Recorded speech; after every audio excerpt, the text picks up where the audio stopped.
Ali Abdaal. He is a creator, he is an entrepreneur who came first at Cambridge, and he is a productivity expert. The way that I define productivity is just kind of using my time well and working on things that are meaningful to me and optimizing for happiness. I feel unproductive when I know there is something I want to do and I am not doing the thing because I'm scrolling Instagram. Procrastination is a problem with getting started. And so the key to overcoming procrastination is that little nudge at the start towards actually getting started. There are a few hacks. The one that I use all the time is the 2-minute rule. 2 minutes is all you need to change your life. The way I try and remind myself of this point of I am enough is thinking and really trying to internalize that the journey is more important than the destination.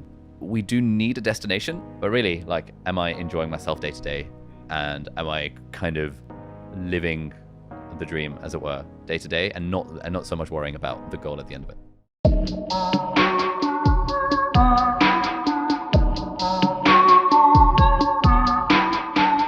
Productivity, procrastination. Two things that all people aspiring to success, or really aspiring to get anything done, often struggle with. Today, we're going to try and solve that problem. Today, I'm joined by Ali Abdaal. He is a creator on YouTube. He's got millions and millions of subscribers. He is an entrepreneur. He's a Cambridge graduate who came first at Cambridge, and he is a productivity expert. And honestly, he's read more books than anyone I think I've ever met on the subject, but generally about how to become the best version of yourself.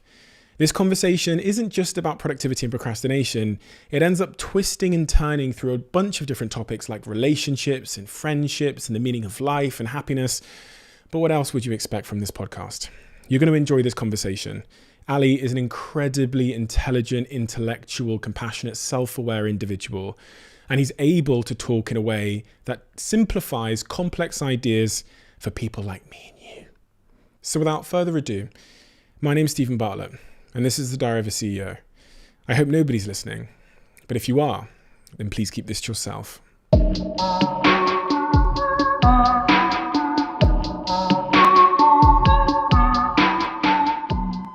I really start here with all my guests because I think it's so foundational to everything that they then say thereafter, is getting a bit of context as to who you are, where you came from, and the environment in which Ali was created. Oh, interesting question.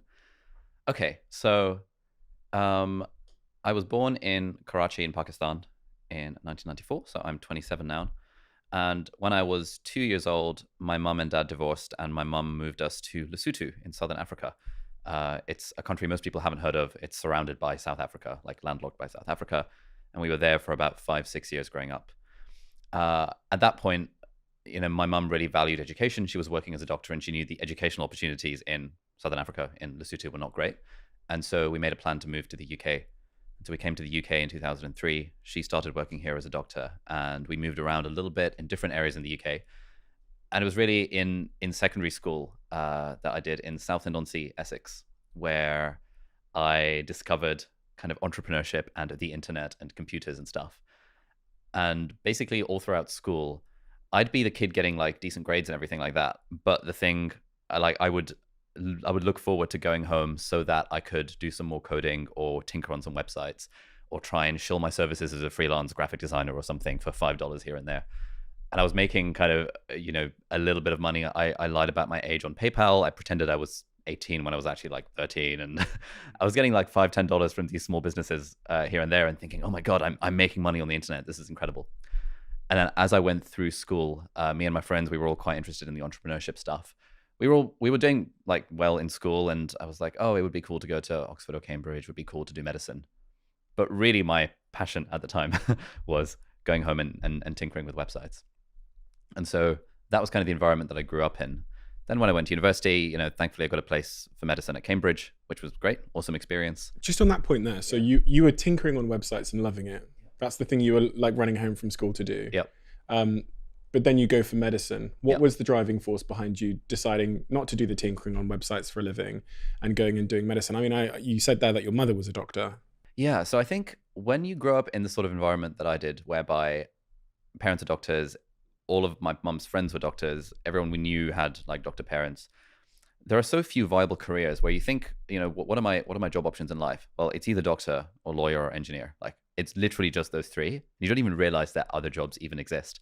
Not in like a way where the parents are telling you this consciously, but more like just the narrative that you absorb from the people you're around is that I could be a doctor or an engineer or a lawyer.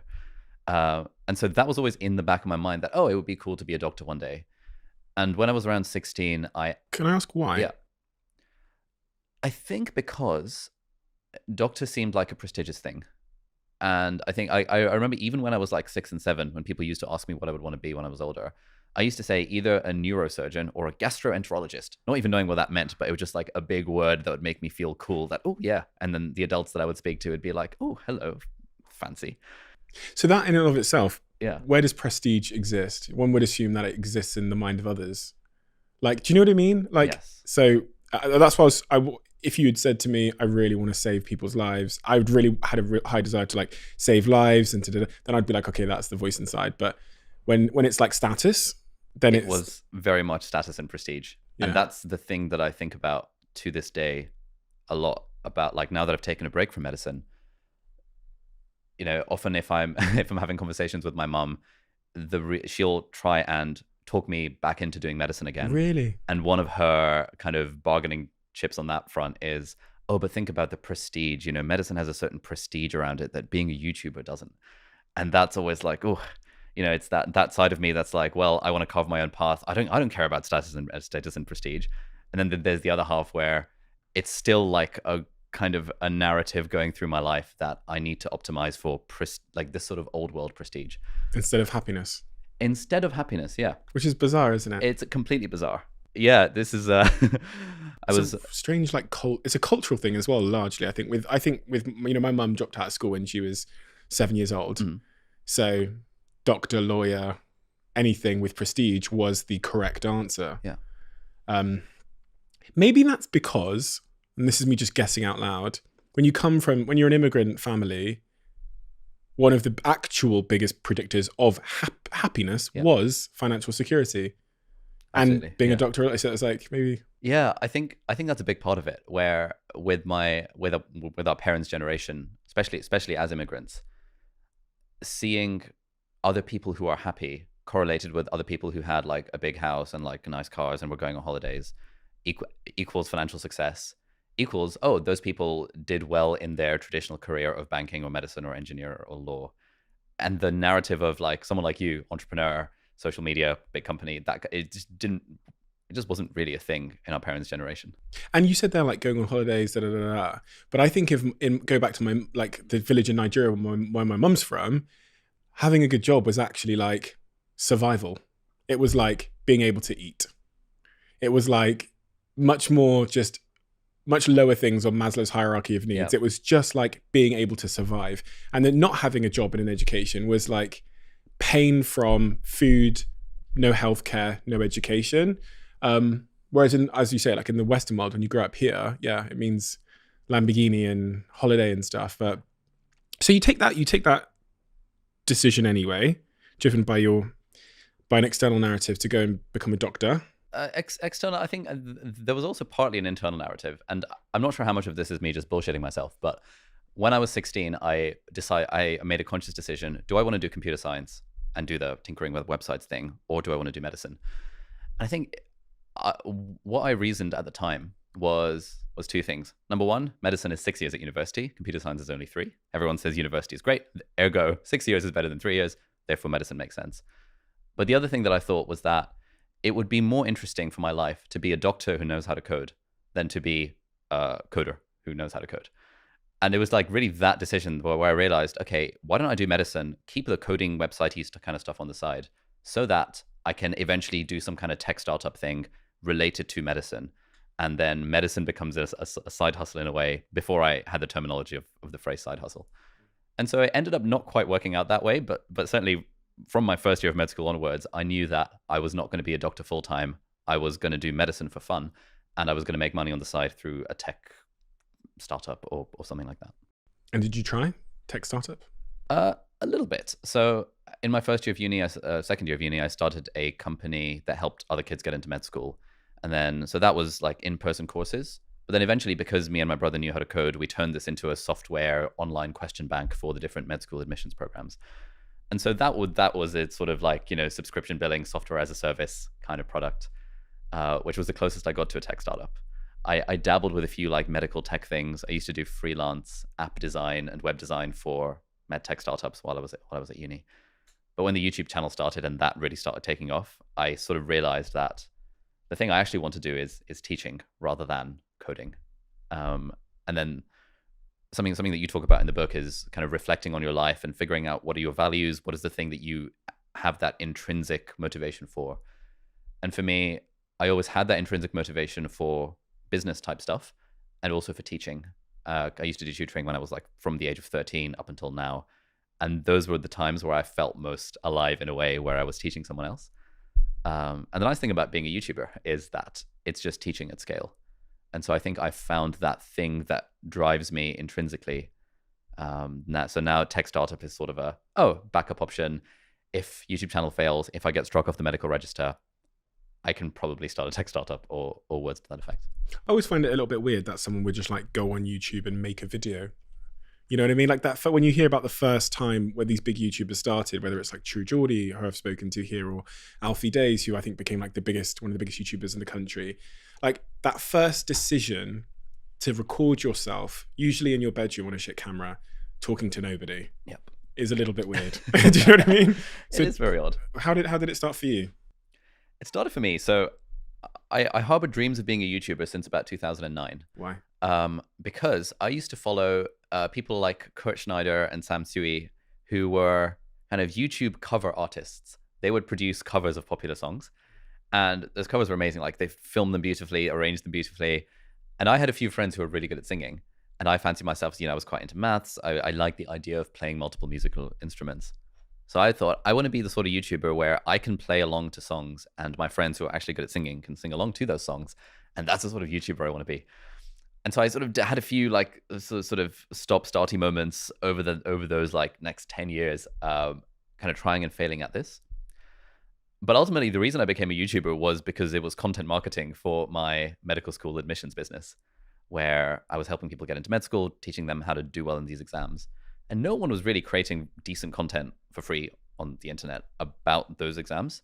There was these kind of corporations creating boring corporate looking stuff. And I saw that gap in the market. I was like, great, if I can create these sort of tutorials on YouTube, content marketing, people will watch my tutorials for free. And if they like me enough, they'll sign up to the course. And that's why I started speaking to a camera in my bedroom. It was like, all right, guys, here are some tips for section 1 of the BMAT. Section 1 is all about critical thinking. There's 60 minutes and 35 questions and blah, blah, blah. And here's how you do it.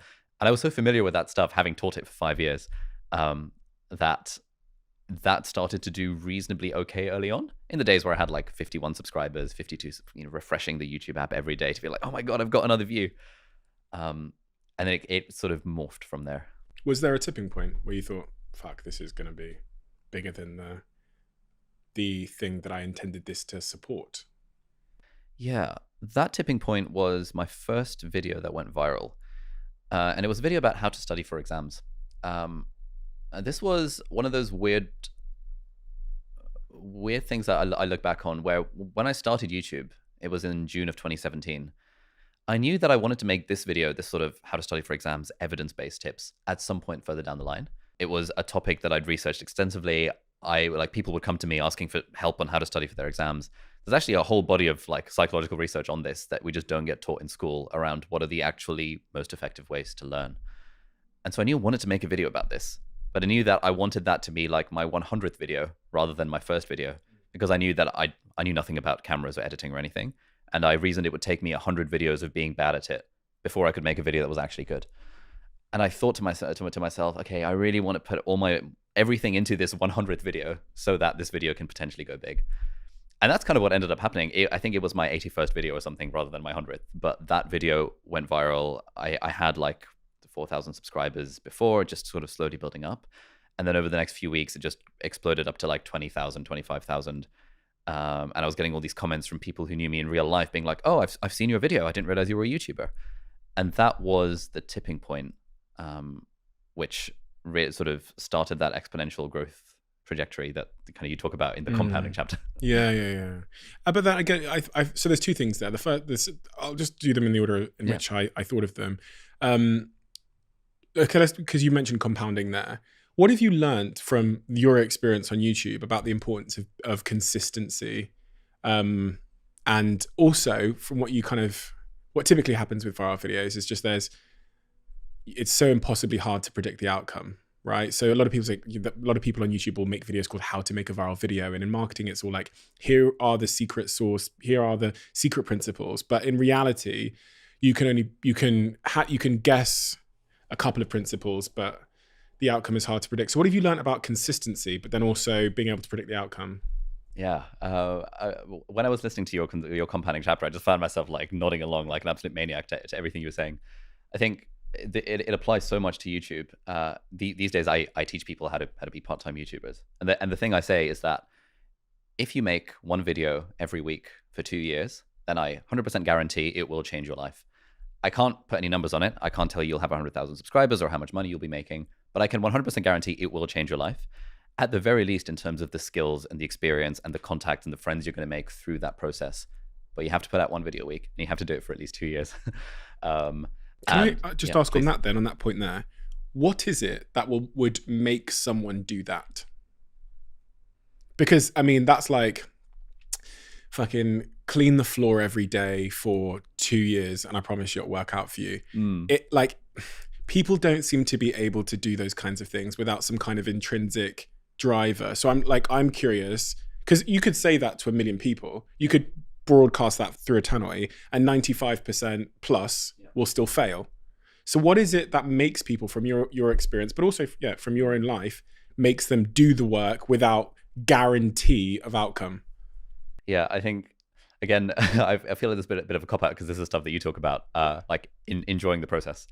And this is kind of the theme of the book that I'm writing around how, it's actually quite hard to show up week after week, not see any results, not see the views and the subscribers going up and stuff particularly quickly. But the thing that makes it bearable, the thing that makes it fun is actually just enjoying the process and shifting away from outcome-oriented goals like a certain number of views, a certain number of subscribers, and more towards goals that are 100% within our control. Like, I just want to make 2 videos a week. And if I'm happy with the video, then it goes out.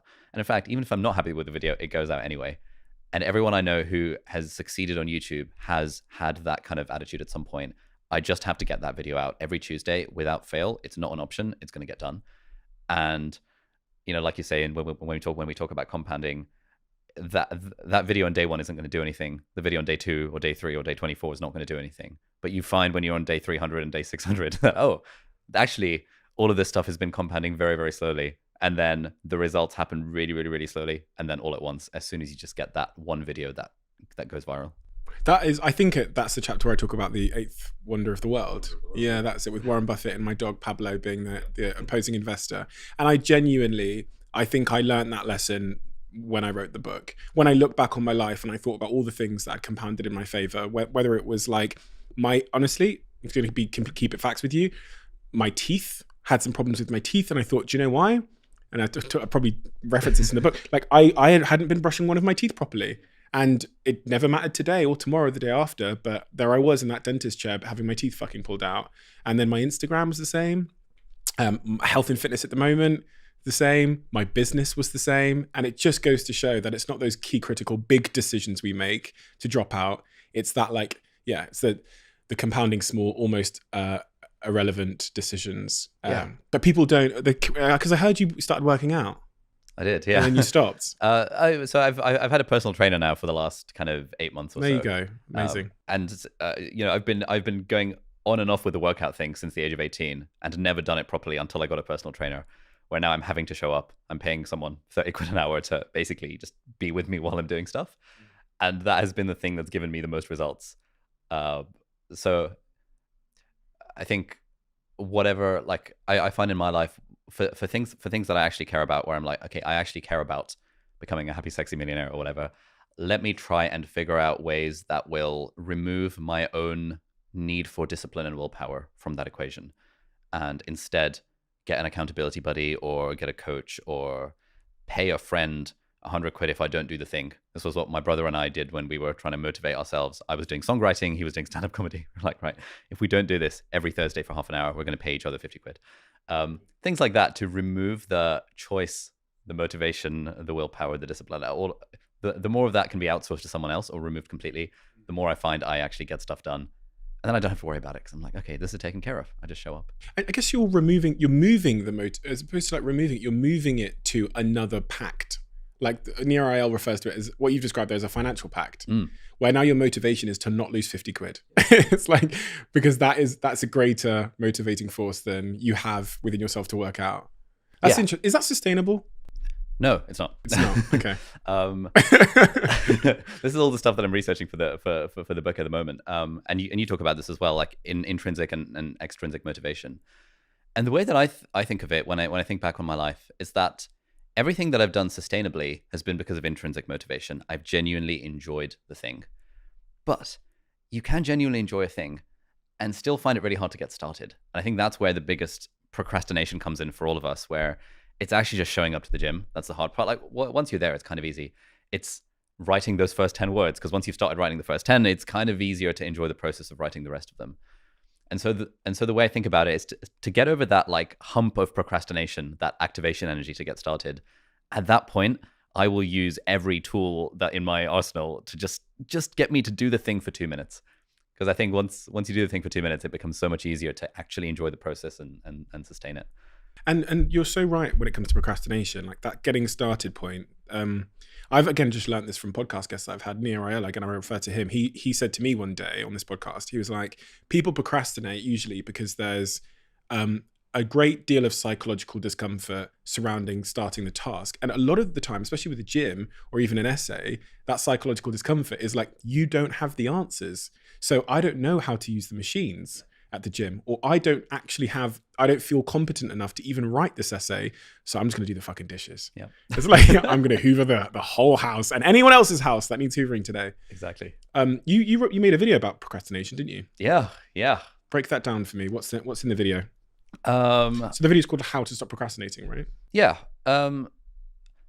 So the way I think about procrastination, basically, procrastination is a problem with getting started. Kind of this law of inertia, Newton's first law, that if something is at rest, it will continue to stay at rest. But if something's moving, it will continue to move without needing an external force. And so the key to overcoming procrastination is that little nudge at the start towards actually getting started. And all of the techniques around that, like in the whole like psychology research around this, is just around make it as easy as possible. So reduce all of the friction to doing it. If you want to learn the guitar, then have the guitar by your sofa rather than in the wardrobe where you're never going to see it. And if it's out of sight, it's out of mind, you're never going to do it. There's like the external environmental friction towards doing the thing. But then there's also the internal friction. It's like those narratives that we tell ourselves, the psychological discomfort of going to the gym, the I don't want to see how other people are going to see me, the even having the wrong sort of goal. Like if my goal in writing the book is, I really want to hit the New York Times bestseller list, then it's really, really hard to bring myself to write anything, because now every single word I have to write has to be a New York Times bestselling word. Whereas if the goal is, to be honest, I just want to write a book I'm proud of, that's fun to write, that's actually within my control. And it becomes so much easier to get started at doing the thing. So to overcome procrastination, we need to eliminate external friction, i.e. the environmental stuff. We need to try our best to get rid of the internal friction, like the emotional side of it, the mindset, the perfectionism, the fear, the discomfort. And then if we still need help, there are a few hacks. The one that I use all the time is the 2-minute rule, which is where I will genuinely convince myself I'm only going to do it for 2 minutes. And if I want, I'm allowed to stop after the 2 minutes, because 2 minutes is better than nothing. But like 95% of the time, I decide to continue, because 2 minutes is all you need to change your life. Yeah, I should tweet that. That's good. That's really good. That 2-minute thing is fascinating to me, because one of the things that I see as another psychological barrier to starting is people view it as like, they view the challenge as Mount Everest, whereas they've got I'll say it in another way, they view the challenge as moving Mount Everest. And really, if they viewed it as just like moving one pebble at a time, it becomes such a simple task. Yeah. And I get this a lot when entrepreneurs ask me, they say, Steve, I want to start a business. Where do I start? And you can hear in the question that they see it as moving Mount Everest. Yeah. And I'm like, well, today, all you have to do is think of a name. Just think of like 50 names, make a short list of names. Yeah. And then we'll revisit it tomorrow. And then tomorrow, maybe think of, go and check if the website's available. And then we'll revisit it the day after. Yeah. And when it becomes that, and when it becomes sort of really small, itemized, one small step at a time, and you're not having to get from stair 0 to 1,000 immediately, it becomes so, the psychological discomfort fades away. It feels achievable. And that your 2-minute rule is doing a similar thing where it's saying, well, today I've only got to do just if I can open the Word document and write the title and then we're done. And so that's fascinating. What about, you were going to say something else there? Yeah, I mean, just to your point there, have you come across the blog Wait But Why? No. Oh, it's incredible. You should definitely interview Tim Urban when you're in America. Oh, do you know what? I literally yesterday went on his Instagram and sent him a DM. Oh, great. Yeah, he's awesome. Any podcast he's ever been on, I've been like, oh, this is so sick. He has a great blog post series about overcoming procrastination. And the way he refers to that point you just made is that there are lots of tasks that are very like vague and icky. And you have to be able to un-ickify a task. And something like start a business is icky. Something like learn to code is icky because like, what the hell does that even mean? Like, where do you even start? Whereas brainstorm 10 ideas for a name and pick one of them is a very clearly defined next action step. And so I get this with students all the time where people are like, oh, I don't have the motivation to study for my chemistry exam. It's like, what's on your to-do list? Study for my chemistry exam. That's never going to happen. Read chapter 1 and answer questions 4 to 5 are a reasonable thing, a reasonably defined next action step. And so what I do is anytime I find myself procrastinating from something, I think, okay, am I procrastinating because I actually... the task is too icky. I don't know what I have to do. Because once I know what I have to do, I can then do it for 2 minutes and it gets done. Speaking about productivity, as you guys know, I'm the biggest Huel consumer in the world, and I have been for many, many, many years. And I always get asked what my favorite Huel products are, and I have them here in front of me. The first product that I fell in love with Huel, because it's nutritionally complete, it tastes amazing. I have no time in my life, but I also don't want my diet to be compromised when my life gets really, really busy, as it always has ended up being, is this berry flavor ready to drink Huel. That was where my journey with Huel began. The next product that I fell in love with at Huel was the banana flavor ready to drink. For me, it just tastes better than the berry, and I already think the berry tastes amazing. Funnily, from speaking to Huel, a lot of people's favorite flavor is the chocolate flavor. I've never taken a huge liking to the chocolate flavor, but to be honest, I don't really eat much chocolate in any facet of my life, or drink it at all. And now the product which I have every single day without fail, and probably because I'm in that phase where I'm working out every day without exception, and I want to make sure that my gains from working out, whether it's becoming more lean or becoming more strong, are captured, is the protein Huel, which has just come out. And as you can see, if anyone thinks I'm bullshitting about how much I like Huel, this tub is basically empty. So Huel, if you're listening, please can I have a top up? I will buy it, don't worry. But honestly, and I say this with full honesty, 100% honesty, I genuinely didn't like protein powders before. Maybe I'm lazy, not the type of guy that likes to mix things. And this is my favorite flavor protein ever. The salted caramel Huel, which I talk about all the time. They also have a ton of other flavors. They're all actually on top of my fridge there, but I'm starting with this one. I've basically finished it, and then I'll work my way through the others and give you a little bit of a review on those. It's such, as I always say in this podcast, it's such an honor to be able to talk about a product that you use many times a day. I had the Huel ready to drink this morning. I'll have this after my workout, which is after this podcast. And in terms of productivity, and operating at your best, then that is what Huel is all about. People talk about how they'll put on their to-do list, clean house, and it'll sit on a to-do list.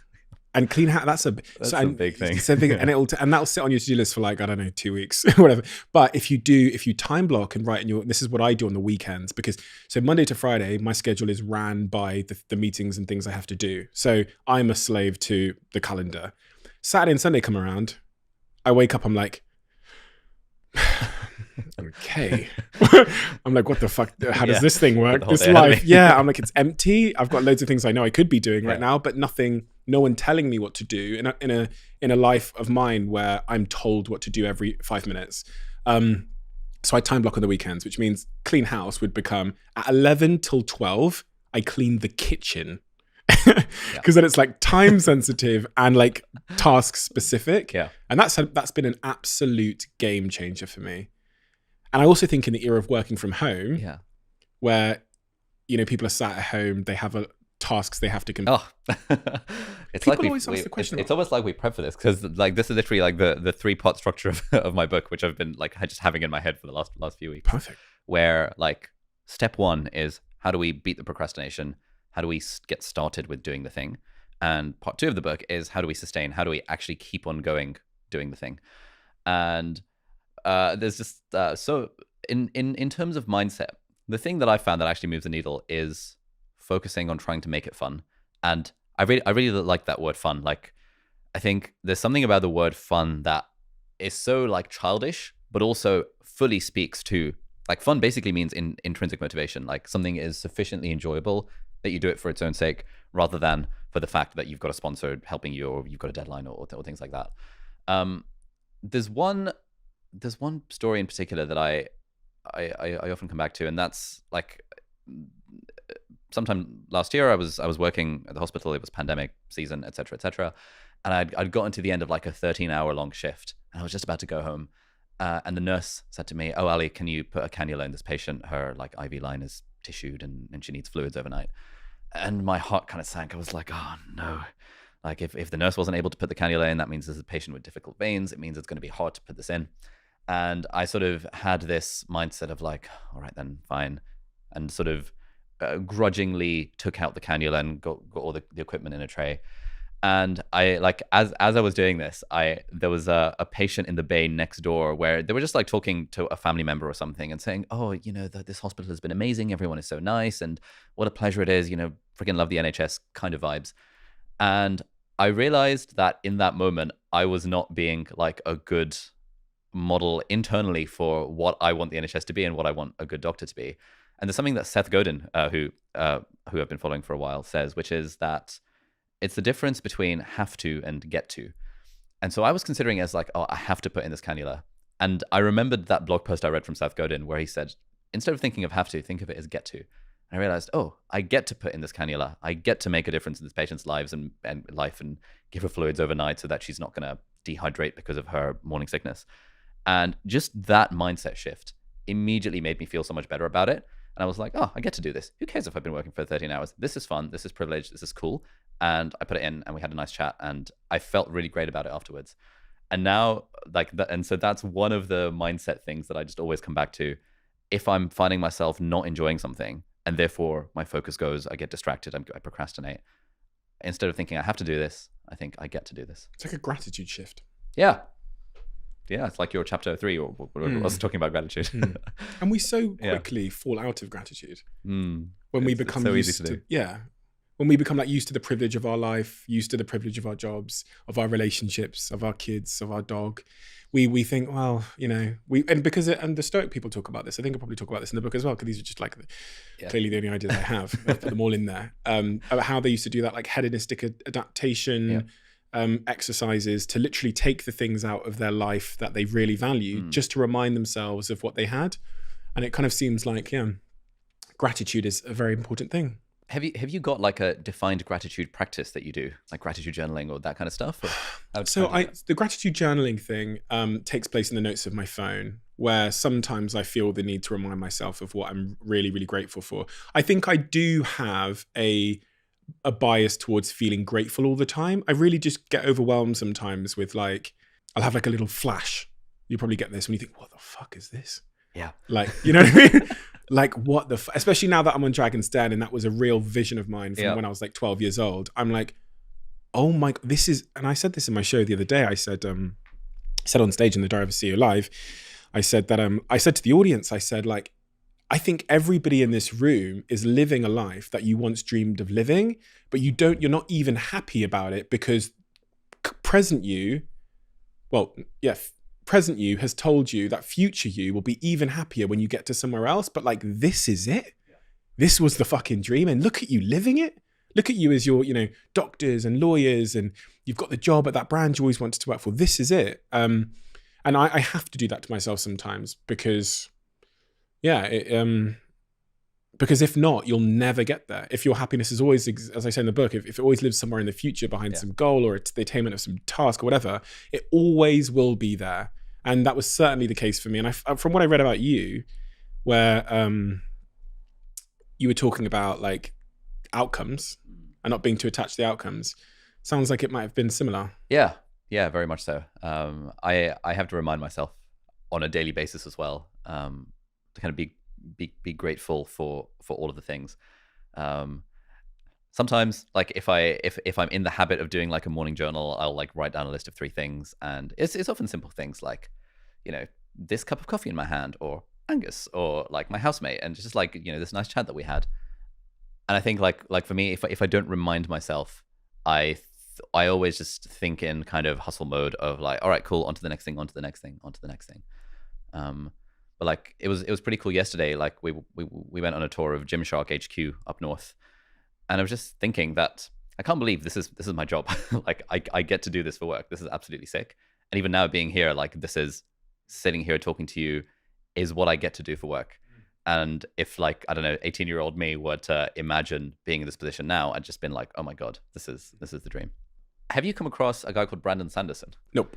He's an author. He writes. He's my favorite author. He does these incredible like fantasy novels, Stormlight Archive, huge series.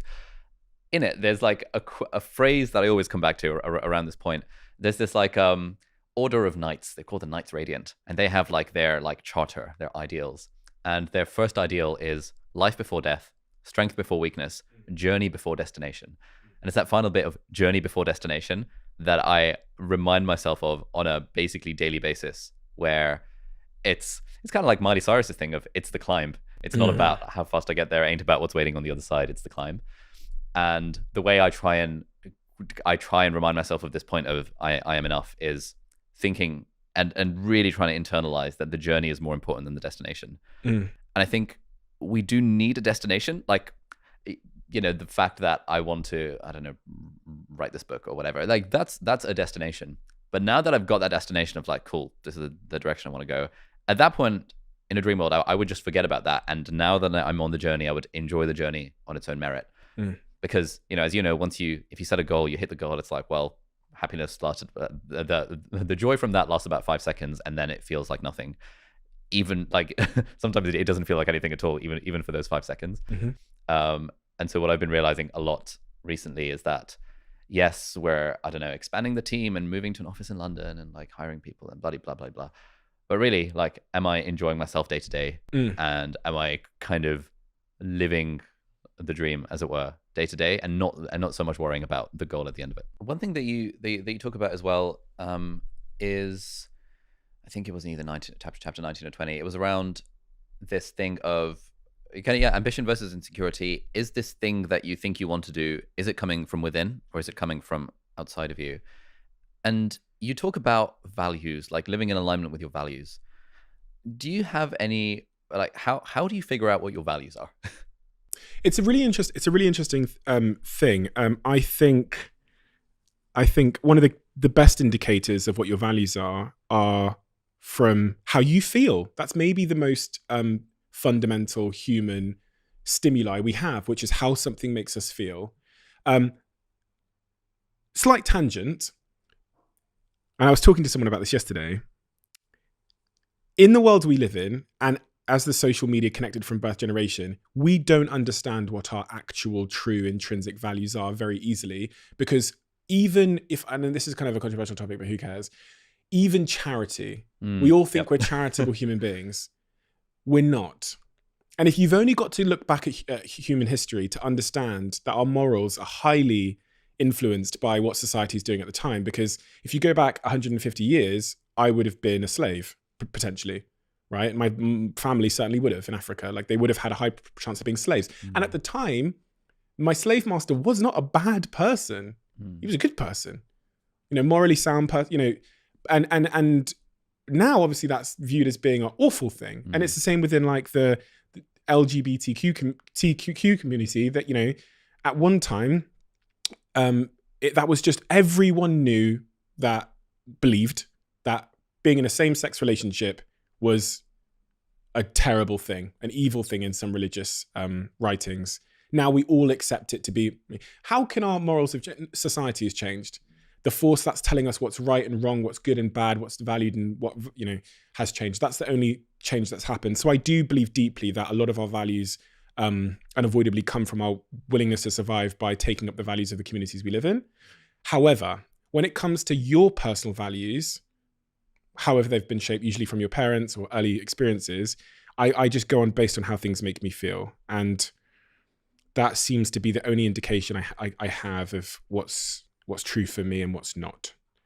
If I'm alone and I watch a video of a baby suffering or crying, and it makes me sad when no one's around, and I'm not having to tweet about my feelings to the world, then I would assume that is, you said about learning and teaching. You've got enjoyment from that. You've always got, I would assume that's one of your sort of professional values or something you value professionally. Yeah. I've been on a whole quest across the internet over the last few months to try and answer this question of how do you figure out what your values are. There's this program with a life coach that I even did, which is just finishing up, where one of the exercises was to go back to your childhood and think about kind of on a scale of kind of -10 to +10, minus being really bad and plus being really good, what were the most salient experiences of your childhood?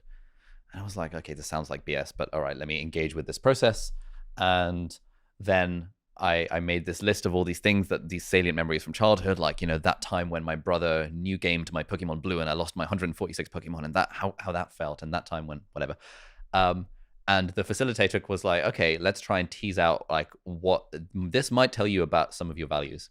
And I was kind of surprised that a lot of the stuff that came out of that, if I think about, is this a core value that I live by / I want to live by? The answer was yes.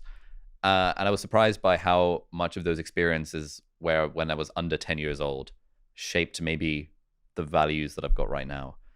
And so when I think about my values, it's things I think primarily for me right now, it's freedom and autonomy, which is why I think I've got this whole drive to be financially independent, to work medicine part-time rather than full-time, to be in control of my own schedule.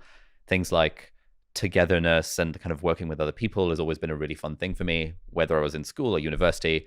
Studying with friends is just always more fun than studying on my own. And that wasn't true for everyone, but it was certainly true for me.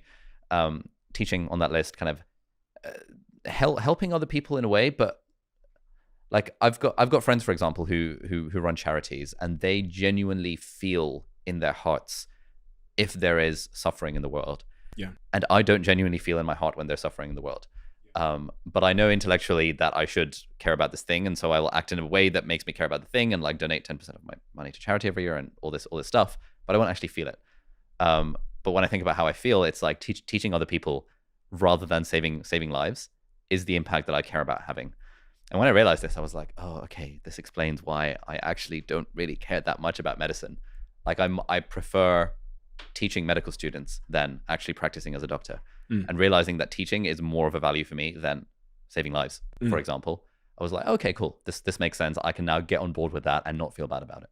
The other point is that I've never cared about, I've really never cared about finding out what my values are. And this probably goes back to how I answered that question, because the stimuli that I have to decide all of these things is how does it make me feel? And I think if you have a good quitting framework, then you will quickly move in the direction of your values much faster than others will. Quitting framework. Yeah, if you have a good quitting framework, you're very good at quitting, then so if you're good at conducting experiments and then quitting, it's like rapid A/B testing, right? And you can, I think the answer really to finding out who you are and what your values are and getting your place to a life that you really love is try something. I always say to young people, increase the amount of experiments you're doing and quit faster. So you go and get a job. You're like, okay, I hate this. This boss was a dick because we didn't have any freedom here or autonomy. I hate that part. I love the fashion part, but I just hate this environment because of this, and this. Quit. Go and find a job where you have the bit you liked and some new sort of factors. And then you go, okay, well, I love that bit. I actually loved being a manager here. I'm going to keep the fashion piece. I love the autonomy of being able to work from home or whatever. Quit, move on. Next job. And I think that's what I've done in my life is I never knew what my values were, but I went in the direction of, I started out in call centers, knew I loved building things and being an entrepreneur in sales, moved in that direction, quit the call center jobs, did about 15 of them, start my own business. Parts of business I really don't like. Yeah. Don't want to do those parts. Don't do them. I still don't do them. Yep. And I'm like, this is the part within this bit, within business that I love doing, within this industry. And I never was intentional about that. There was no plan. It was this rapid, increase the experiments you're doing and quit as fast as you possibly can. And then you end up, I think, in a life but quitting is easier said than done. I have to say, it would be remiss if I didn't say, all of this is underpinned by huge confidence in self. And the fact when I do quit, I don't need a plan, and that I'll be fine. A lot of people don't have that part, so they hold themselves in a miserable situation because it's a certain one. Yeah. No, I like when I read that bit of the book, the quitting framework, I was sort of retrospectively applying decisions I've made to quit to that thing of like suck and hard. And I was like, oh, okay, this actually makes a lot of sense. There was one decision that my mum still haunts me about, which was about a year ago. I decided that, you know what, I want to take my medical career seriously, and I want to move to America to do medicine. I had a few friends who were there. It seemed like an adventure, and it seemed cool. But to move to America from the UK to do medicine, you have to take this like ridiculously hard exam called the USMLE, and it's basically like relearning all of medical school, but at like, you know, a ridiculous level of detail, more so than we have in the UK. And so I started off preparing for this, and I realized that this is actually really hard. And the thing that I reasoned in my mind was, I could do this. But the reward is really not worth it. Like, you get to the end of it. I'd spoken to some doctors working in America. They were like, yeah, you make $400K a year and you're working a lot and you're going through this 4 years of grueling residency program. And in my mind, it was like, okay, it's hard and the outcome is not worth it. Yes. Therefore, I'm just going to quit. That's the worst place to be in life. Yeah. Doing hard, struggling for nothing. Yeah. But then when I have conversations with my mom, it's like, oh, well, you quit because you're a quitter. Like, the fact that you found it hard, you only quit because it was hard. And it's like, no, I didn't only quit because it was hard. I also crucially quit because it was like the reward was not going to be worth it. But I didn't quite have the terminology to express that until I read it in your book recently. Yeah. Well, I didn't either. And it was, again, that's why I have to specify that that's not the framework I've made my decisions through for my whole life. In hindsight, I'm a very logical sort of first principle thinker. And that's why I'm able to arrive at peace when I make these massive life decisions, because it's like, oh, logically, there was no alternative. There was no alternative. I'm not going to do something that's hard and not worth it. What kind of insanity is that? I am someone that will do something that's hard and worth it. I'm not someone that's going to quit every time something sucks. Yeah. I am someone that's going to try and change it if it's worth it and if I think it's possible to change. Me and my girlfriend have an argument and I go, this sucks, and fucking walk out the door. That's not who I am. I will try and fight for something if it's worth it and if I believe it's changeable. And so logically, I think that framework is robust. I think it's solid. You talk a lot about time management, managing one's time. You made a lot of videos about the topic. What have been some of the other sort of tips or tricks that you've adopted that have helped you manage your time better? We talked about time blocking and breaking your vague to-do list tasks down into specific ones. Is there anything else that comes to mind? Yeah, there's one. I've read a bunch of books around productivity and stuff. There's one called Make Time by these chaps called Jake and John. And there's a tip in there which I genuinely use every day. It's called the daily highlight, where it's just similar to Gary Keller's thing of the one thing. Like, what is the one thing you want to do today? And then it's like, I define that in the morning. Okay, what's the one thing I want to do today? Record this podcast with you. What's the one thing I want to do tomorrow? Finish sample chapter for the book proposal. And then I'll stick a slot in the calendar for it. And then the thing will get done. And on days where I actually do the daily highlight thing, I have about a 50% success rate with actually thinking about it in the morning. I always just get more done. And I feel at the end of the day, oh, I've made progress because I've done that one thing that was most important. And on the days where I don't, I find that like, oh, I've got these 18 things to do on my to-do list. Oh, can't be, got this iMessage coming from this person who wants to intro to that person. Whereas when I know what that one thing is, I'm like, oh, okay, cool. All I have to do is just get that one thing done today. And I sometimes think that if I did this more often, if for 365 days, I actually just did the one thing that's most important each day, I'd be making so much progress. I'd be having so much fun. And then I think to myself, why don't I actually just do this every day? But that's one of my main ones. That's life as well. And you when you talked about the tipping point in your career where you blew up, you were talking about, you made that video about how to study. And I guess the premise of that video was teaching people how to learn better. Yep. You've read a lot of books. As it relates to learning, outside of studying, just more generally, what tools have you adopted? Because you've read my book and you remember everything, it seems. What tips and tricks have you learned about how to learn better? Yeah. So essentially the main one is that we learn by testing ourselves rather than by consuming more stuff. Which is a bit counterintuitive. Like when it comes to, if we think about like studying, and then we can kind of broaden it out. Like if it comes to studying, we think that to to learn more stuff, I need to get more information into my brain. But what all the evidence says is that, no, to learn more stuff, you actually just need to read it once, and then you have to try your best to get it out of your brain. And that feels hard, and it feels tough, and it feels like, oh, I'm an idiot, I don't know enough. But that like desirable difficulty is what allegedly creates the neuronal connections in our brain to make us actually learn something. And so it's similar to working out, like progressive overload. When it's heavy and when it feels hard is when your muscles are actually growing, because you've got the stimulus for growth. Equally, when it comes to learning anything, when it feels hard is when there is a stimulus for the neurons to grow, or words to that effect. And so when it comes to studying, if anyone is sort of listening to this, has exams coming up, and they are worried about their grades, the answer is that they're just not testing themselves enough. The more you test yourself, the better grades you'll get. And this therefore applies also to every other thing that we're trying to learn. So, if I was learning how to play You've Got a Friend in Me on the guitar the other day. And if I'm just playing through the first 2 verses of it that I know already, I'm not learning anything. But as soon as I try doing the thing that feels hard, at that point, it's like the harder it feels, the more I'm learning. And then we sleep, and then the connections get solidified. So it's that's kind of the main concept. Basically, test yourself more, whatever that thing is. And the second big one in the research is spaced repetition. That anything we learn, whether it's a fact for an exam or a song on the guitar, our memory for it will exponentially decay over time. And the way to make it go into a long-term memory, whatever the skill is to interrupt the forgetting curve at spaced intervals. So maybe you would practice the song on day 1, you'd practice it again on day 2, then on day 5, then on day 25, and then on day 105. And as the intervals lengthen, that is the sort of thing that gets this how to play the song or this fact about medicine or whatever into a long-term memory. And most things around learning can basically be summed up by those 2 things: active recall, i.e. test yourself, and spaced repetition, i.e. space it out over time. Interesting. People are really fascinated by productivity, aren't they? They are, yeah. I think I heard you say about, like, when you put the word productivity in your content, it seems to perform better. Yeah, I often think about this. Like, so to me, productivity, I think to a lot of people, productivity just means efficiency and creating economic output.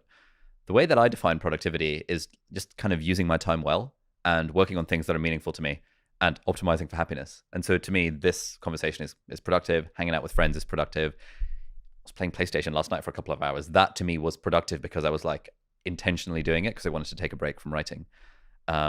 It's when I feel unproductive when I know there is something I want to do and I am not doing the thing because I'm scrolling Instagram. That to me is unproductive. You're not being intentional with your time. Exactly, yeah. But I think on the internet these days, people use productive as economic output, and the whole like, oh, I want to be more productive.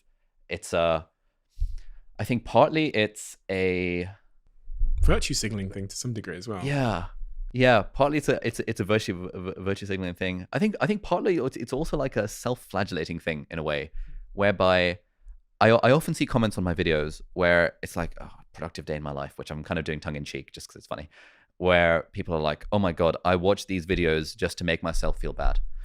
And I'm like, oh wow, okay.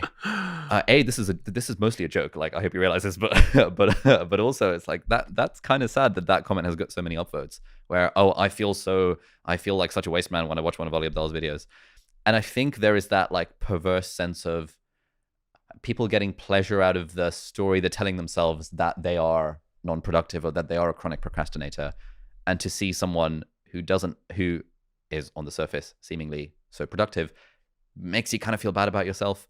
I wonder if it's similar to, like, if I look at my Instagram Explore page, about a year ago, it used to be bikini models. These days, it's the dudes with 6-pack abs. And I look at that, and there is a part of me that gets pleasure out of, like, flagellating myself and then, like, why don't I look like that yet? And I wonder to what extent that's, like, a thing in the world of productivity. That is fascinating. Because, I mean, that would be driven by the antithesis of that. That's got to be driven by a culture where productivity and I'm getting so much done, so I'm going to be successful and rich and a millionaire, and I'm in stealth mode building this massive business, and I've been up all night, look at me, it's 4 a.m. and I'm still working. Yep. That's driving one end of the spectrum, which is making productivity and being productive an aspiration for this generation. Yep. And on the other end, that's why, again, the desire to be productive is so high, and your videos do so well on that topic.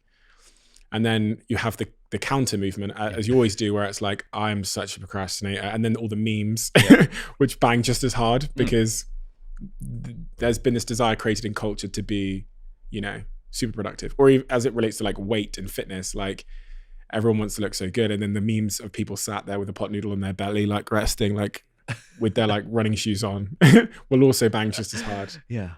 But yeah, it's just a very relevant thing in our culture, which is quite strange, that this incessant desire to be productive. I think there is a rising counterculture, which is about being okay with not being productive. Yeah, no, exactly. I'm having to pepper that into my videos a lot more these days. Nuance. Because I kind of thought it was so obvious that it doesn't need to be stated that obviously, you know, don't seek economic output and productivity at the expense of other things that are more important, like health and relationships. But clearly that's not a thing that is obvious. And so I'm now having to caveat a lot of my productivity advice with like, look guys, let's just define productivity as, you know, meaning and fulfillment and stuff rather than pure economic output. And it's okay to be intentional and say, I don't want to do anything today. If that was your intention, I want to just do fuck all. Like, and I think that's the nuance that's required in all of that. Psst. Speaking of productivity, one more company I wanted to tell you about, Fiverr.com. I mean, if there was a company that's predicated on increasing your productivity, it is Fiverr.com, where you can outsource some of the tasks in your life that you do not want to do professionally, whether it's designing a website, making a thumbnail, editing a video, anything. You can get it done on Fiverr.com cost effectively. And sometimes, if we're talking about increasing productivity, using someone who's on another time zone, which means work is still happening when you are asleep, which extends the bandwidth of the amount of hours you have towards your goals. This month, we are using Fiverr to redesign the thumbnails on our second YouTube channel, a graphic designer we found there. And I always use it whenever I have professional tasks that I need handling. That is Fiverr with 2Rs.com/CEO. You talked about relationships at the start of this podcast. You said I think you alluded to the fact that you hadn't had much luck there when we were talking about knowing you're enough. Yeah. What's going on? Yeah, this is a real problem. So there's a few like narratives that I've bought into subconsciously. One of those narratives is that I am like a weedy nerd kid, the kid that I was when I was 12 years old and getting slightly bullied in school and getting grades and stuff, but like not really have anything not being valuable as a human being beyond the fact that I was generating A stars in exams. That's like one side of it. There's another side, but I'd love to hear your take on what's the other side? The other side is, if we're keeping it real, it's like, I think it's around masculinity and what it means to be a man. And if one were to hypothetically read WikiHow articles on how to get girls, or even the vast literature on the topic, there is a big thing of women are attracted to men, like, you know, people who so someone who is a man, someone who leads, someone who's like alpha, those sorts of things. And I think my kind of default way of being is very not that. And like my idea of fun is singing Disney songs and playing board games until 2:00 in the morning with a pizza takeaway, rather than something that a more like macho alpha type person would be. And so on the one hand, there's that thing of just be yourself, of be your authentic self, et cetera, and a girl will like that for who you are. And on the other side, it's the thing of you will objectively get more success with women in inverted commas if you sort of are more of that alpha type personality. Well, here's the problem you have. Yeah, please. on that particular point before we move on, because I'd love to hear what you were going on to say, but it sounded like you were saying, do I be myself and dance around listening to Disney, even though it might return a lower quantity of smoking hot potential partners. Correct.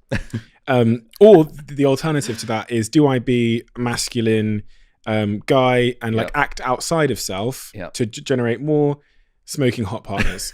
The issue you have is you just got to zoom out and you've got to think about the outcome of both approaches and how sustainable both approaches are. All you can be is yourself for a long period of time. Okay. And if you want long-term results, that's the only option you have. Of course, you can act as something you're not and pretend you don't like Disney and not play board games and stuff.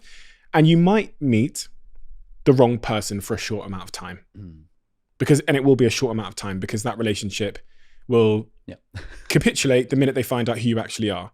And this is, there's, this is always, for me, the answer is you have to be yourself. You have no choice in that.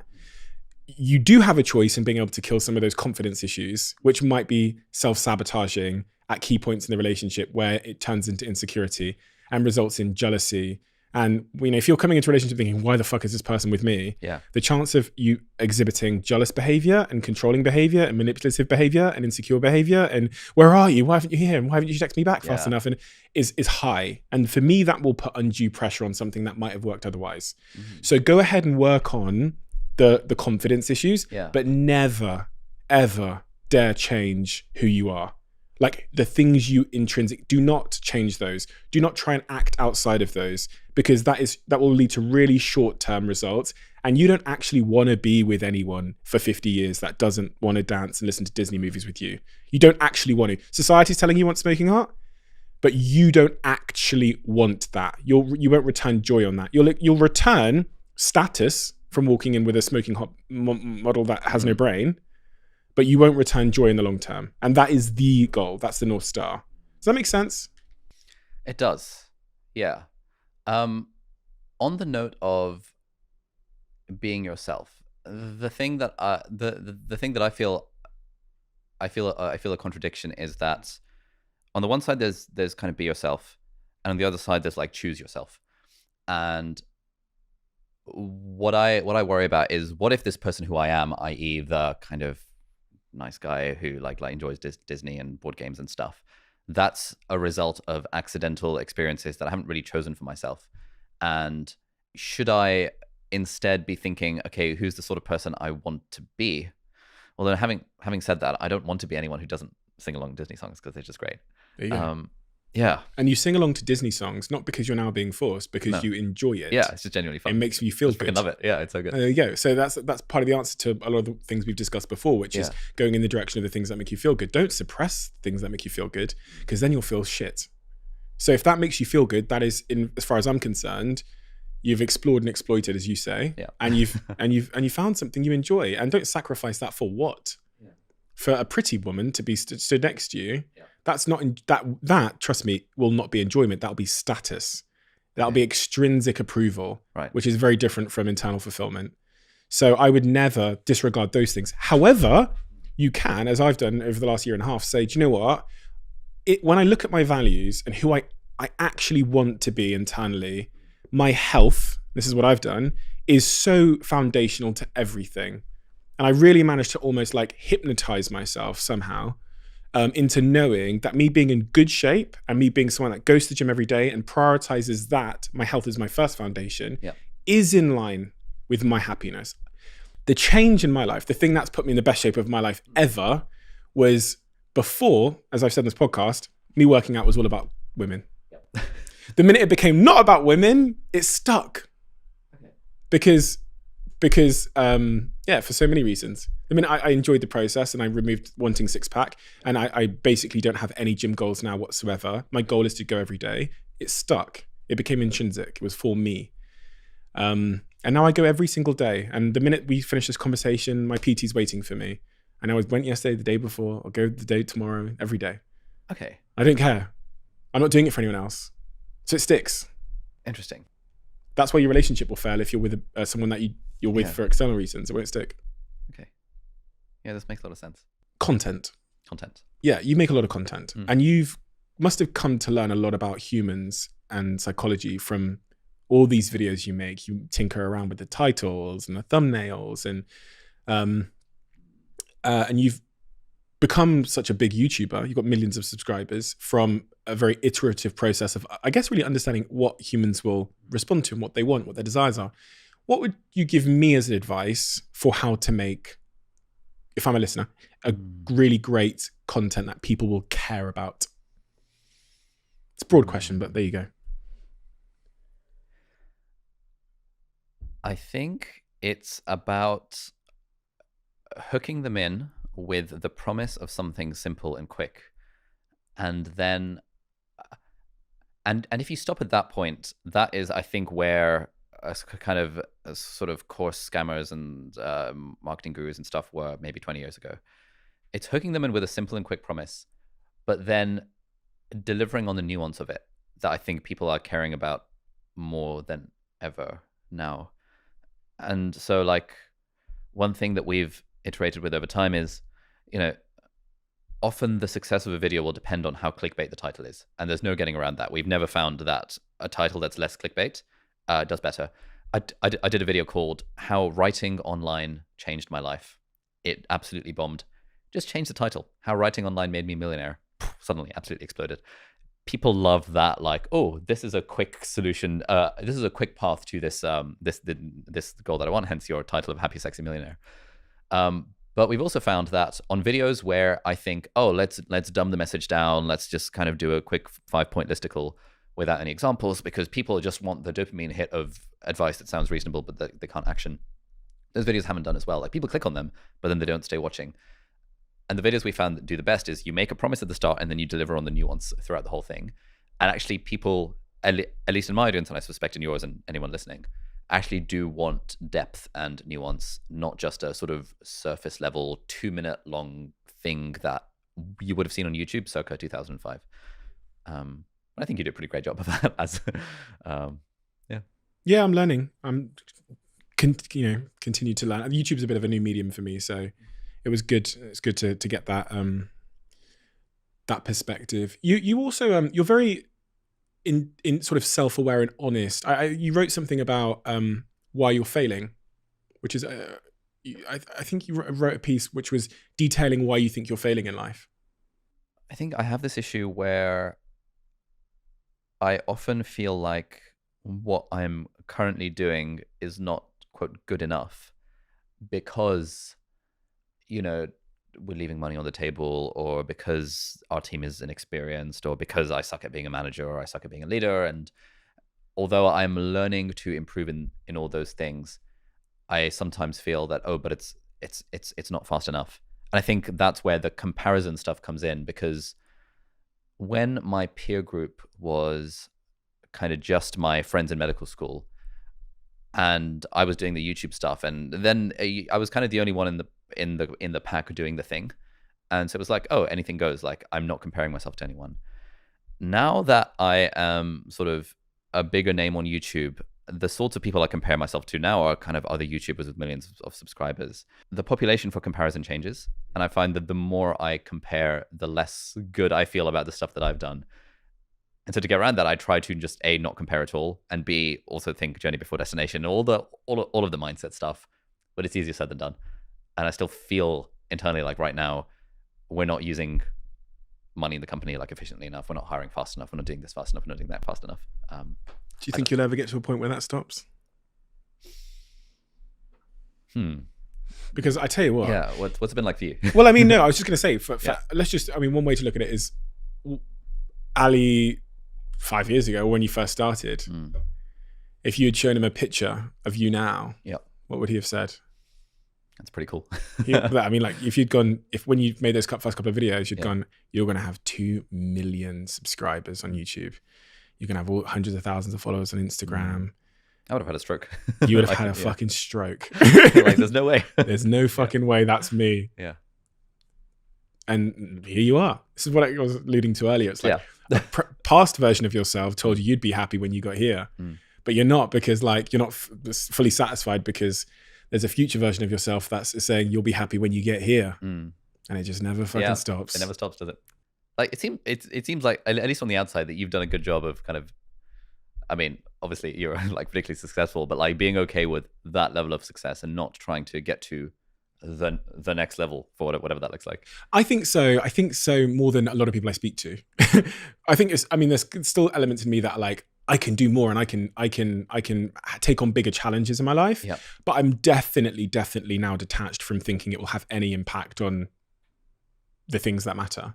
Okay. Won't make me happier, won't make me more fulfilled, won't make me anything at all. Yeah. I'll be doing it probably for either the wrong reasons. Yep. Like just more money, therefore I can get private jets instead of business class, or because this is not the wrong reason, but just for the challenge of it. Yep.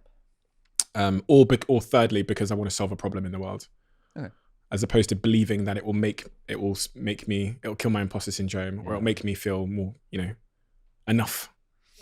I definitely know that I'm enough. Okay.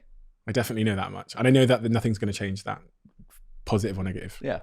That's good. It's a good place to be. Yeah, well, I better, because I said it in the book, didn't I? So how do you think about money? It's a question that you often ask your guests that I really want to ask you, because yeah, obviously you are rich, but there are more levels of rich beyond what you currently are. Yes. So like yeah, there always will be. And as you meet people, as I've met people who are kind of levels of rich above me, where then I start thinking, oh, maybe it would be nice to be able to afford to fly first class everywhere. That would be pretty cool. Yeah. And I think, I wonder if that would increase my quality of life. And I know there's diminishing returns for money and stuff. But, sure. First class versus, I wonder. Oh, no. Yeah. How do you think about that? I mean, so I want to have enough money in my life that I don't have to do anything that costs time that I don't need to spend. Okay. On things that I don't get joy from doing. So like, I basically want to have, so like an airport is a great example. This is why I think I want a private jet. Yep. Because when I go to the airport, you could spend 3 hours just checking in and getting onto the plane. And that's 3 hours that I'd much rather doing something I enjoy doing with my life. As I talk about in chapter 19 of Happy Sexy Millionaire, time is all we have. I refer to these 500,000 chips we have, and we get to, that's because that's how many free hours the average human being gets in their life. I would like to have more of those chips deployable against things that I really enjoy doing and creating memories with people I love, not standing in an airport queue for 3 hours. So if money is going to solve that problem for me, then money does matter. It's not going to make me exponentially happier. Like the queue isn't making me miserable. No, it's not going to move the needle. But yeah, but I'd like to make more memories in my life with my niece and my dog, and with my partner. So that is my view on money at this stage. Okay. Convenience, less time wasted. Yeah. That's literally it. It offers me nothing else. Okay. Yeah. Well, what do you think of money? I think convenience is a big thing for me. Like, I also have that thing of money is useful insofar as it helps me buy back my time, which I can then use to deploy against things that I care about. But then, as I kind of get exposed to more like rich people and see like the lives that they're living, and like, this idea of thinking about moving to London, where like I've been living in my flat that me and my brother have a mortgage for in Cambridge for the last 3 years with a lodger, and therefore it's returning 16% a year because I'm not paying rent, blah, blah, blah. I'm moving to London where it's like, I actually can't afford to buy a place in London. Like, I could afford to rent a place in London, but it's like I could rent for 1,000 a month or 2,000 or 3 or 4. There's places that are 8,000 a month are pretty good. I wonder what it would be. Can I afford to spend 8,000 a month on a place that's slightly nicer, that's a little bit more central? What am I optimizing for? Well, if I get a place in King's Cross, it's easier for friends to come visit. Therefore, I can make more memories. Therefore, increase happiness that way. And the money thing just sort of, I feel like those numbers keep on going up because, then you could be like, well, having a yacht would be pretty cool because then I can invite friends on board and then we can do like jet skiing and stuff. Having a private jet would be really cool because then I can like fly wherever I want and save my 3 hours of time and take my friends out on a trip. Having enough money that I'd be able to fly friends over to visit me would be sick for my personal happiness. And I don't know, I feel like the more I think about this, the more I start to invent justifications for trying to make more money for the sake of happiness and fulfillment and stuff beyond the 75,000 a year that the studies will tell us leads to diminishing returns. I think the key thing there, and what I said in my answer, is that I don't think it will make me happier because I'm already, I don't think missing the airport queue will actually make me happier. Yep.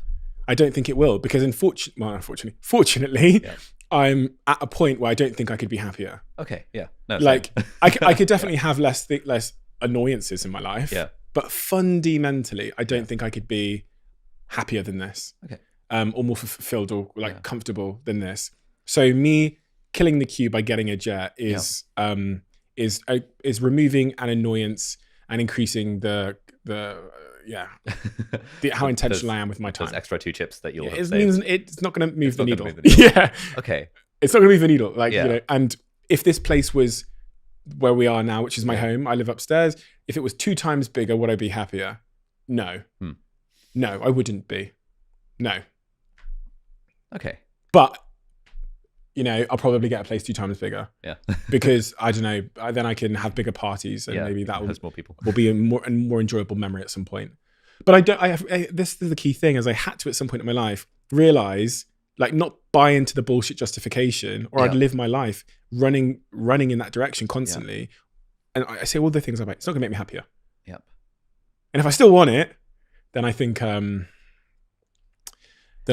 it's okay. It's okay for me to buy. It's I kind of have similar things. So often I will like buy something. You know, I bought one of those £6,000 Pro Display XDRs with the £1,000 stand that Apple sell the other day, just because no one knows what that is. It's like a ridiculously expensive monitor that Apple sell for like professionals, and I really didn't need it, but I was like, it would be kind of cool to have on my desk, and I knew there was zero way it was going to make me any happier.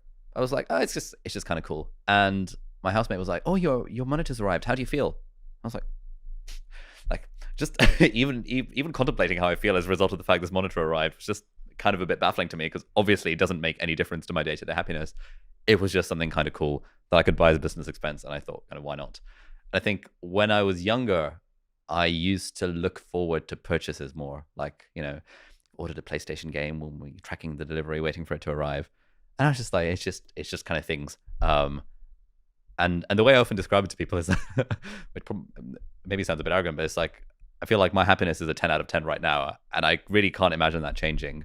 But it's still kind of cool to spend money on the things that I want to spend money on. Yeah. If it's like tech or camera gear or something, stuff like that. Something I care about. Yeah, I completely agree now. And I actually don't think I'm a very flashy person. Right now, I don't own a car at this exact moment.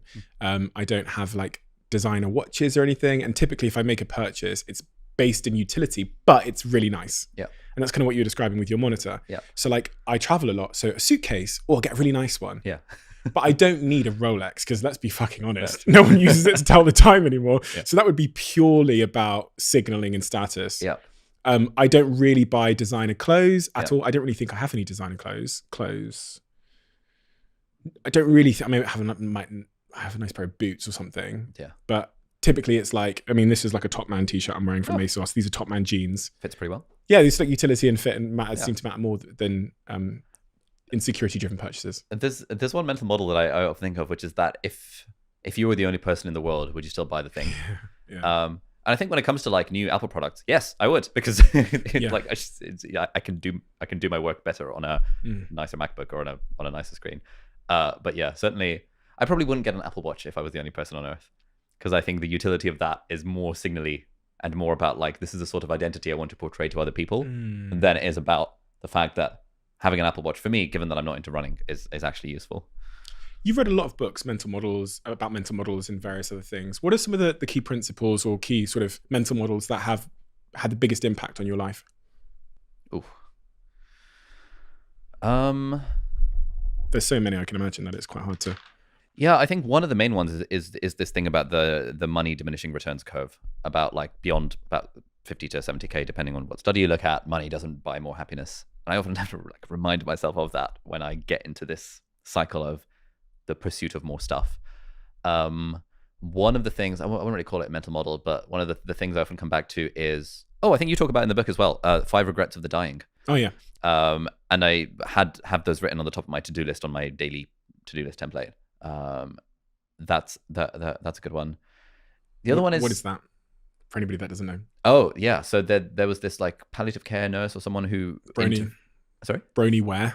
That's the one. Yeah, she messaged me on Instagram no way. When one time I didn't tag her Instagram, so she's like, oh yeah, thank you so much for the post, could you tag? But yeah, Brony Ware, she's amazing. Brony, yeah. So she wrote a book called The Regrets of the Dying, or The Top Regrets of the Dying, where she interviewed like hundreds of people who were on their deathbed, asking them, what are your regrets?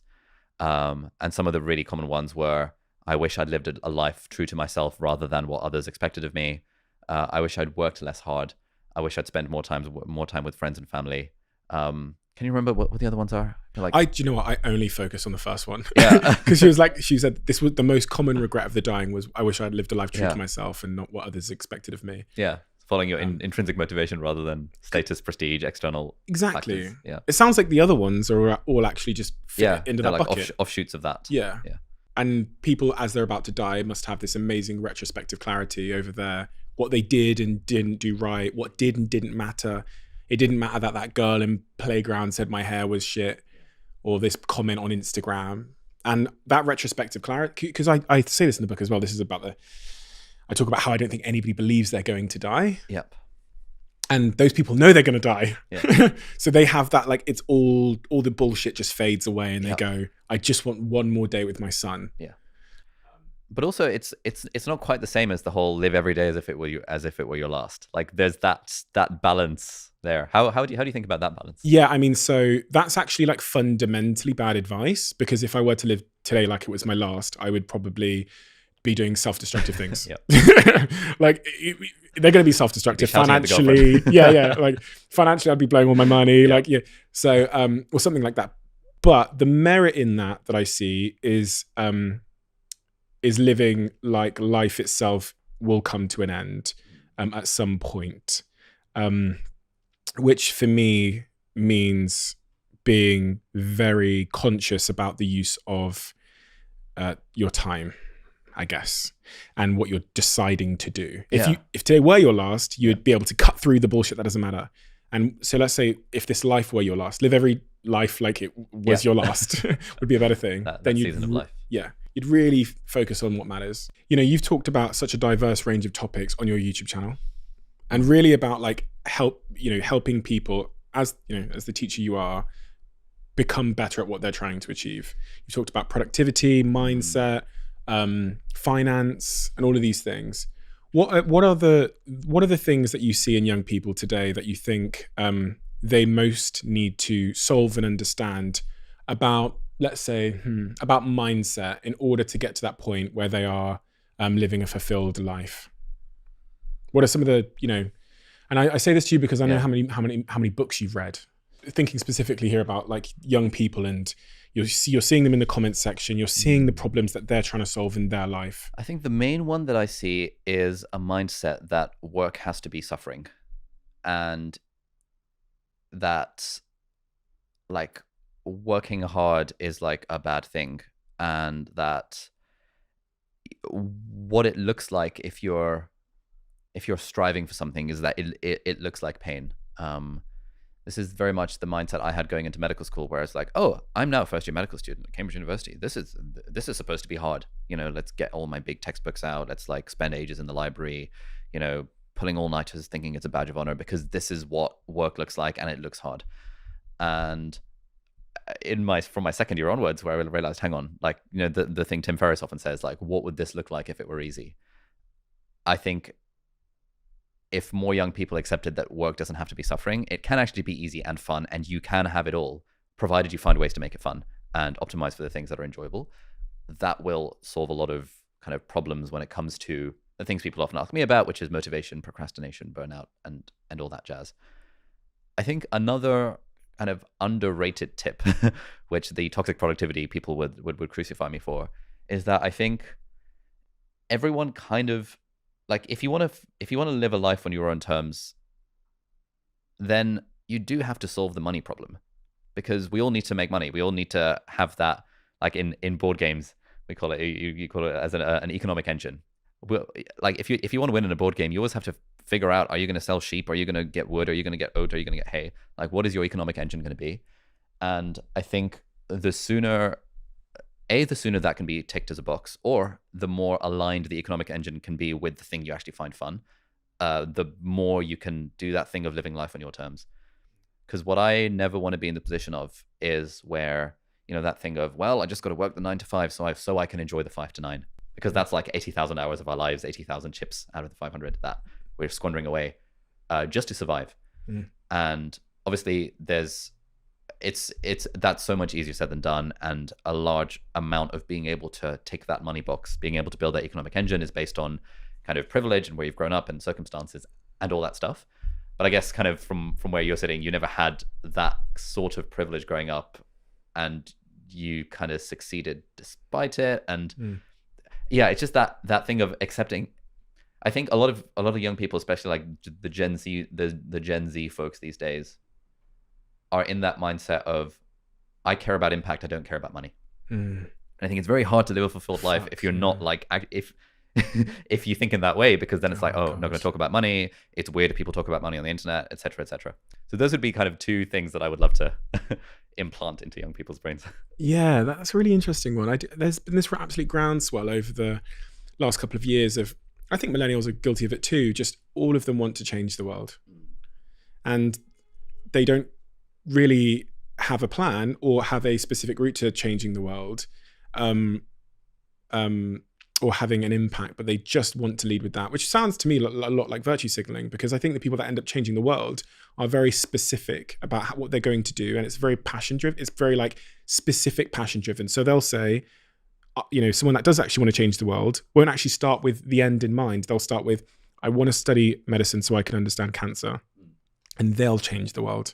Not the Gen Z that says, I want to change the world, or I want to have a big impact. And you go, what do you want to impact? Yeah. Okay. They go. The world. How? You're asking too many questions. I want to have. So for me, whenever I see that in my DMs, or when a kid comes up to me, when I've been speaking on stage or something, goes, I want to be a public speaker. I go, well, what do you want to talk about? It's like, go and live a life worth talking about. Like, go and have an experience. Go through some shit, and then the consequences. You're a public speaker. I had no intention of ever being a public speaker. There's a consequence of creating a life where I had some shit to talk about, And I think younger generations have that the wrong way around. They're so obsessed about, wouldn't it be great to create an impact? But have you come across effective altruism? No, I'd love to hear. Yeah, so it's like this this movement, this community that talks about how doing good in the world and like having an impact is actually like scientifically measurable and can be done in evidence-based kind of ways. And so there's a few like charities and programs tied to that. One of them is GiveWell, and they do an evidence-based analysis of the charities in the world to figure out what is the most bang for your buck. What's the highest ROI on money donated in terms of lives saved or some other outcome measures. And you find that it's some pretty rogue charities that come out on top here. For example, the Against Malaria Foundation.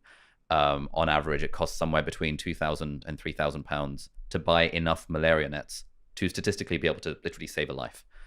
And that's like a lot cheaper than most people would think. And if someone were to say to you now, Steve, you can donate $3,000 and you literally save a life, you'd be like, oh, great, have $3,000. And so the idea behind effective altruism is that given that like you can actually measure the impact of charities.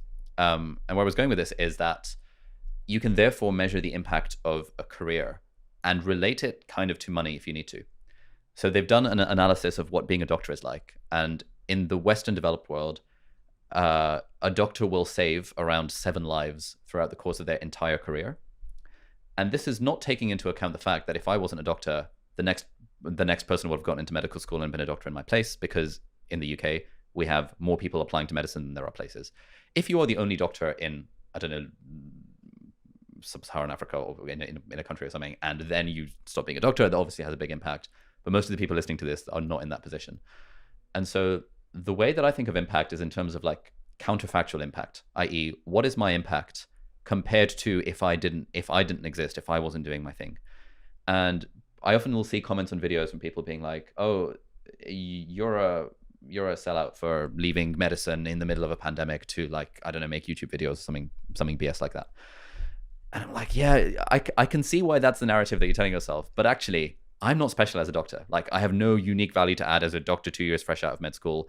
Anyone basically who has gone through medical training in the UK, because it's pretty good medical training, could do as good a job, if not better, than I can of being a doctor. But where I have counterfactual impact, where I am kind of unique in the impact I'm providing, is in the fact that I have a YouTube channel that teaches people and inspires people's stuff. And if the kind of the DMs and stuff are anything to go by, you know, people be like, oh my God, I got into medical school because of your videos. I was from this background where no one ever applied to medicine. No one thought about going to Oxbridge, and I got there, you know, in part thanks to your videos. Thank you so much. And I feel like the impact I can have on the world by creating content on the internet and speaking to a camera in my bedroom is arguably greater than the impact I would have kind of just being a doctor. Not that there's anything wrong with just being a doctor, of course. Did you hear that, Mum? Are you listening? At least that's what I try and tell myself. Yeah, you should say that to her. We'll snippet that. Yeah, snippet that. We'll send it to us as a video. I'll send it to her, email it to us. Mum, have you seen this? I just stumbled across this. No, but I completely get that, and I think, and it's funny because me being selfish in my life has been the thing that's allowed me to help way more people. Developing my own thinking, my own skills, my own ability to do this stuff has been the able to create a platform in which I can help more. And I spoke to a monk, or I think it was a monk, about this when I got to ask this world famous monk. He was doing this massive talk in New York. My one question was, am I selfish for having spent the last 5 years of my life growing wealth and developing myself and my skills? Should I have run off to Africa and started trying to, save one life at a time? And his response to me was that you can't pour out that for others that which you don't have yourself. So he likened it to a bottle and said you have to fill the bottle and to be able to pour out into other people's glasses. So by filling your bottle, as long as you are being, you're doing good with your full bottle, then that's an incredibly noble thing to be doing. Yeah. And there's something that Naval Ravikant says as well, which is that if you want to have an impact, then you want to get rich and you want to get famous as well, because people who are rich and famous just have more impact than people who are not, because you can just deploy more capital and social capital towards the things that you care about to make more of an impact. So optimizing for wealth and fame when you're young and while building skills, while having fun, I think, there are worse things. Chamath talks about that as well. Chamath Palihapitiya? Yeah. Is that his name? Palihapitiya? He on stage says that wealth allows you to impose your opinion and viewpoint on the world. So he says, who would you rather having all the money? Some like rich Russian oligarch who has 75 yachts, or me who has a desire to, like Elon, like make us multiplanetary and solve the carbon problem. And so with resources, you can impose your worldview of good or bad, I guess, on the world. And that is impact. Maybe we're just trying to make excuses for wanting to be really fucking rich to justify being a happy, sexy millionaire is good for the world. Yeah, exactly. No, but to be fair, even this podcast, this podcast was very expensive. It's very expensive to run. Yeah. The equipment's very expensive. And this has been enabled. The people we're reaching now that are listening to this, has been purely enabled by the 5 years of selfishness and me building a business for myself. I do this, as I said, I don't even know if we make a profit. I've not really looked, to be honest, from this podcast necessarily. But I do it because of the huge enjoyment it gives me and the impact that we see in the comment section and the messages we get. And that is such a selfish thing for me. It makes me feel really good. Have you come across a book called The Elephant in the Brain? No. Oh, this is like it's like really well written. It's like all of the studies around what drives human behavior. And the main thesis of the book is that we're all ultimately selfish. A lot of the stuff we do is for signaling, but there is like a PR secretary in our heads that convinces even us that our motives for doing something are not selfish and they're in fact altruistic. Yeah. And there's a quote apparently from JP Morgan, which is that a man always has two reasons for doing something: a good reason and the real reason. Yeah. And so whenever people ask me, why do you do YouTube? It's always that, right? Do I want to say it's because I enjoy helping people and like making content that inspires? Or the real reason, which is because it, social status, prestige, money, etc. I like being recognized in the streets. It's kind of cool. I mean, I think it's a bit of both, but and that's fine because that's the truth. Yeah. and it's the truth for everyone. There'll be someone sat at home thinking, no, why don't I give £5 to a homeless person? I'm purely doing it because I want to give the money. I'm sure you want to, but the reason why is because it might make you feel good, right? Or because it might make you look good. And if you think I'm wrong, all you've got to do is go back in history. Whereas once upon a time, your family members with very similar genetics to you might have been whipping black people. Yeah. and you wouldn't have thought that was a morally bad thing to do. No. Society is heavily controlling what we think is good, right, noble, virtuous. And as soon as we can admit that, I think we can actually create a better world. Yeah. That is vacant of this like virtue signaling. What's the right hashtag to use? What am I meant to say? Who am I meant to be for others? I think it's a form of liberation to admit that to yourself. Yeah. I think that's really good. There's a phrase that a blogger friend of mine uses called servant hedonism, which is that you like by serving others and optimizing for serving others when you're making decisions in your life, you're in fact kind of making yourself more hedonic, more happy, and that is actually a reasonable. And as long as you can admit that to yourself, that's a pretty reasonable way of living life. Listen, thank you for your time, Ali. Thank you. It's been very long. Yeah, lots of fun. And you're such a diverse character.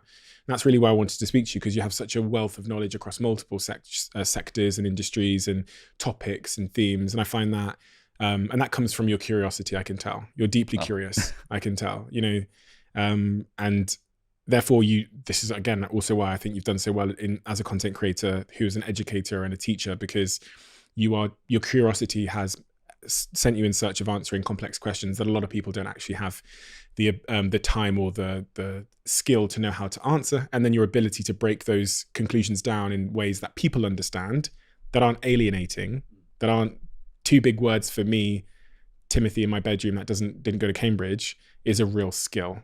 And it's also testament to the fact that you actually understand the things you're talking about. Because being able to simplify, as we know, simplify complex ideas is the best evidence that someone understands those ideas. So, oh, thank you. That's very kind of you to say. And it was incredibly gracious to have me on. Your book had a big impact on me. The mental models and their decision making, the chip stuff with time, genuinely has changed decisions that I've made in my life. So thank you for that. And if anyone's listening to this who hasn't read the book, would recommend the audiobook in particular, which is narrated by you. Yes, yeah. And you got a book coming soon, haven't you? 2 years from now. So 2 years from now. Yeah, well, I'll reach out to you to promote that closer to the time. We'll have you back on when you're ready. Yeah. Thank you so much, Ali. Appreciate you. Thank you.